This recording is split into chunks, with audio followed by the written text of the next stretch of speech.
विष्णु भगवान आपके हृदय में स्थिर हो गए और चरण दबाने के लिए लक्ष्मी आ गई। अब लक्ष्मी माता जैसे आती हैं तो व्यवस्था करती हैं अपनी। घरों में महिलाओं का तो काम यही है कि जैसे ही घर बसाया तो खाना पीना, रहन सहन, प्रबंधन, सारी चीजें, कौन कौन सी चीजों की जरूरत पड़ेगी वो सारा चूल्हा चक्की और सामान, सभी दाल मसाला, सब चीजें इंतजाम करने लगती हैं। अब लक्ष्मी माता ने प्रबंध करना शुरू कर दिया कि यहाँ कोई कमी ना रहे, खाना पीना सबको मिले। तो इसलिए ये तो लक्ष्मी माता की कृपा हो रही है, उन्होंने सुगंध फैला दी दूर दूर तक। अब क्या आप ये कहेंगे कि लक्ष्मी माता जाओ और नारायण रह जाएं?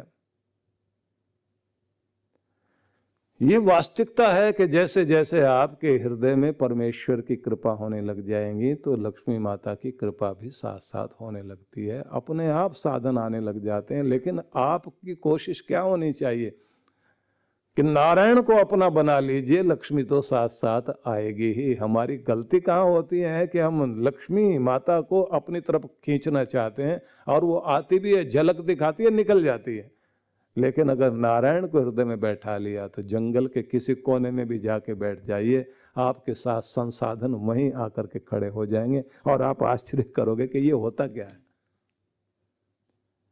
अब आप ये सोचेंगे कि उन लोगों की प्रार्थनाएं क्या थी जिनके जंगल में बैठ करके, वनों में बैठ करके भी जिनके पास में इतने संसाधन आ गए, इतनी सारी चीजें आ गई, संसार भर के। आप देखिए ना, जिस समय भगवान राम वन में उनका वनवास का काल चल रहा था तो अलग अलग ऋषियों के आश्रम में वो गए और जिस जिस ऋषि के आश्रम में गए वहीं पर उन्हें नई नई शक्तियां, नई नई विभूतियां, नए नए अस्त्र शस्त्र उनको दिए गए कि आप एक महान कार्य के लिए इस समय इस पृथ्वी लोक पर है तो आपके लिए इन इन संसाधनों की आवश्यकता पड़ेगी, इनके लिए आपको जरूरत पड़ेगी।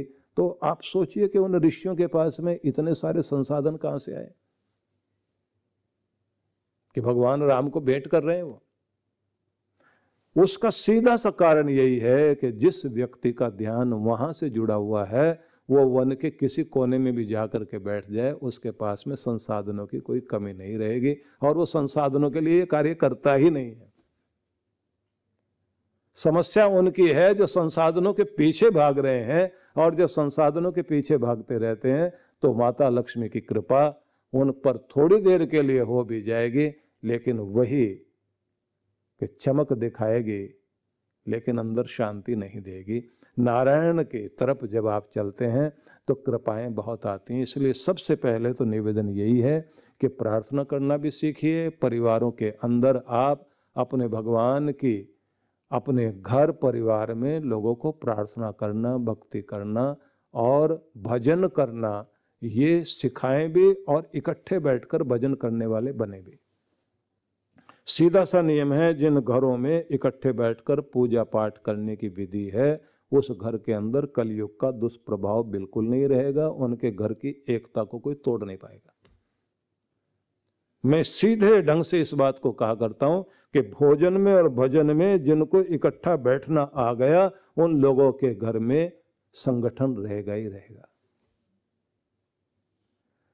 दुखद स्थितियां ये हैं कि सब लोग अपने अपने कमरों में, जिनके पास भगवान ने थोड़ी सी सुख समृद्धि अधिक दे दी, तो अपने अपने कमरे में सब लोग बैठे हुए हैं, वहीं नाश्ता कर लिया, वहीं टीवी देख लिया, वहीं तैयार हुए, उसके बाद आपस में मिलना भी नहीं हो पाता। और अगर पिता या माता कोई भी कहें कि बेटा बात करनी है, बोले आप मैसेज कर देना, मैं भी आपको बात कर लूंगा। जब बीच में फोन आ गया, दूसरे माध्यम आ गए, उसका मतलब यह है कि हृदय से हृदय की जो भावनाएं एक दूसरे तक पहुंचती थी वो तो गई। तो थोड़ा समय पहले भी लोगों के घर में एक टीवी था तो कम से कम टीवी के बहाने सारे इकट्ठे एक जगह बैठ जाते थे। अब तो सबके कमरे में अपना अपना लगा हुआ है। चलिए ना भी लगा हुआ हो तो फोन में तो सब कुछ है ही। एक किसी ने कार्टून भेजा था जिसको देखकर बड़ा आश्चर्य सा लगा, लेकिन वास्तविकता थी कि किसी घर में मेहमान आए हुए हैं और घर के लोग और सब लोग एक ड्राइंग रूम में बैठे हुए हैं, सबके पास में एक एक मोबाइल फ़ोन है, सब अपने अपने मोबाइल फ़ोन देख रहे हैं बैठे हुए, और मेहमान भी और जो घर के लोग हैं वो भी, बच्चे भी बूढ़े भी, सब अपने अपना फ़ोन लेकर के बैठे हुए हैं। इसको कहते हैं कि ये भारत की तरक्की या इस आधुनिक समय का बस यही एक मिलना जुलना रह गया। तो क्या प्रार्थनाएं करते थे लोग और क्या प्रार्थनाएं करनी चाहिए? वो जो सुख समृद्धि प्राप्ति की प्रार्थनाएं हैं, वैदिक प्रार्थनाएं, मैं आपको उस तरफ लेकर चलता हूं।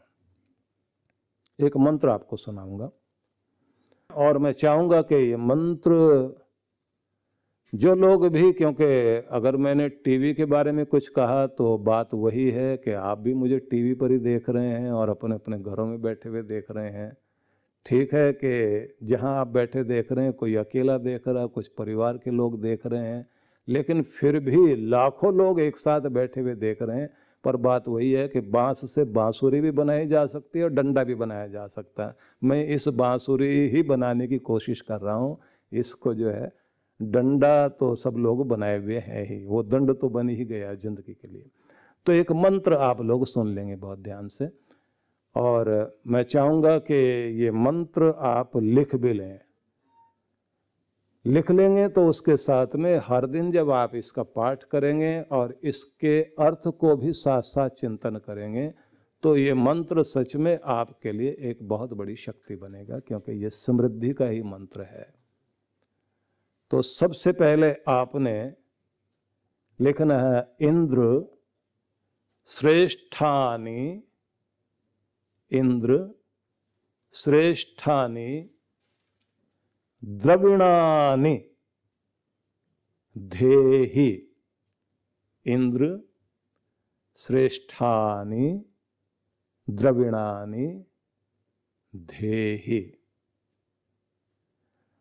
आगे लिखिए, चित्तिम, चित्त जैसे होता है ना, तो ये की मात्रा लगा दें, चित्तिम, चित्तिम दक्षस्य, जैसे दक्ष लिखते हैं आप, किसी का नाम लिखें दक्ष, तो दक्षस्य, आदस्य, दक्षस्य, चित्तिम दक्षस्य सुभगत्वम,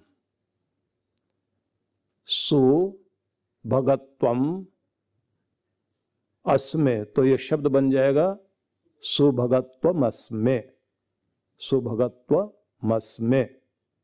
सुभगत्व लिख लीजिए, आगे मस में लगा दीजिए तो पूरा बन जाएगा, सुभगत्वमस्मे। पूरा शब्द हो गया, चित्तिम दक्षस्य सुभगत्वमस्मे। तो ये हुई पूरी एक पंक्ति। अब दूसरी पंक्ति इसी के साथ लिखिए, क्योंकि पूरा मंत्र बन जाएगा। पोषम रैणाम, रई णाम, नाम, नाम नहीं णाम, पोषम रैणाम। आगे शब्द है अरिष्टिम, अरिष्टि के ऊपर बिंदी लगाइए, अरिष्टिम तनूनाम, पोषम रैणाम अरिष्टिम तनूनाम। और आगे स्वादमानम वाच,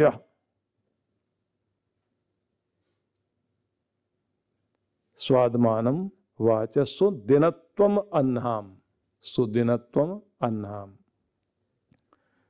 ऋग्वेद के दूसरे मंडल के 21वें सूक्त का छठा मंत्र।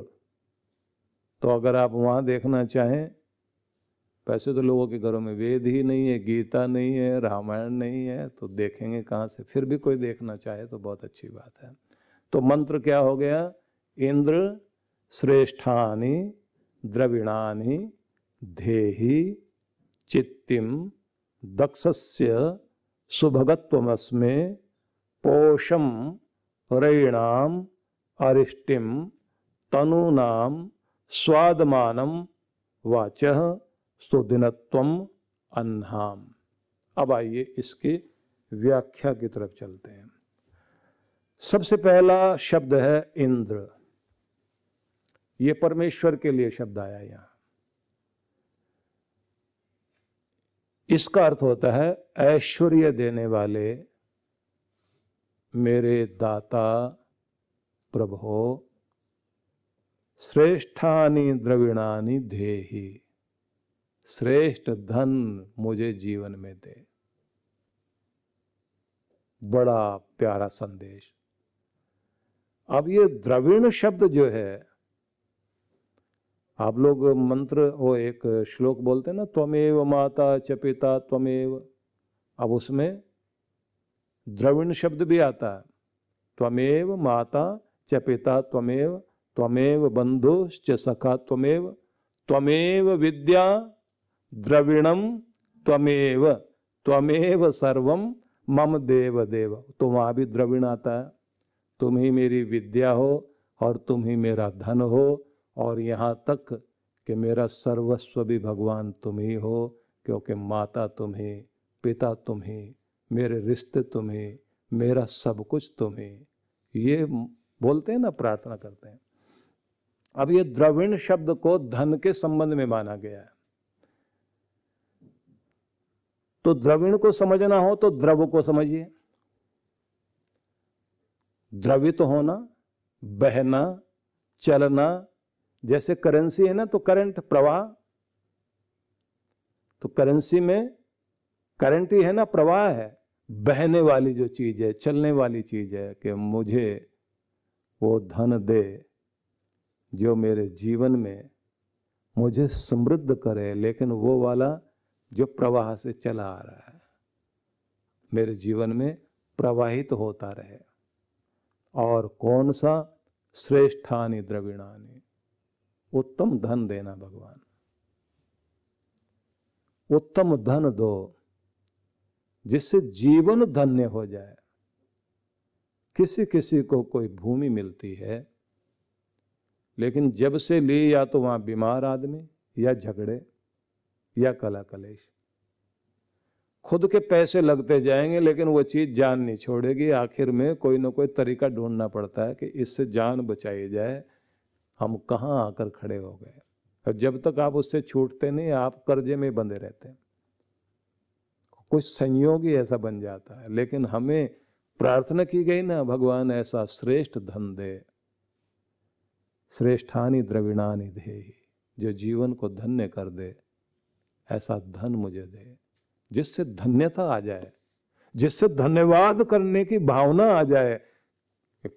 तेरा शुक्र है मेरे मालिक, मेरे प्रभु, मेरे दाता, तूने मुझे बहुत दिया और जीवन धन्य है मेरा, मैं धन्य हो गया हूं।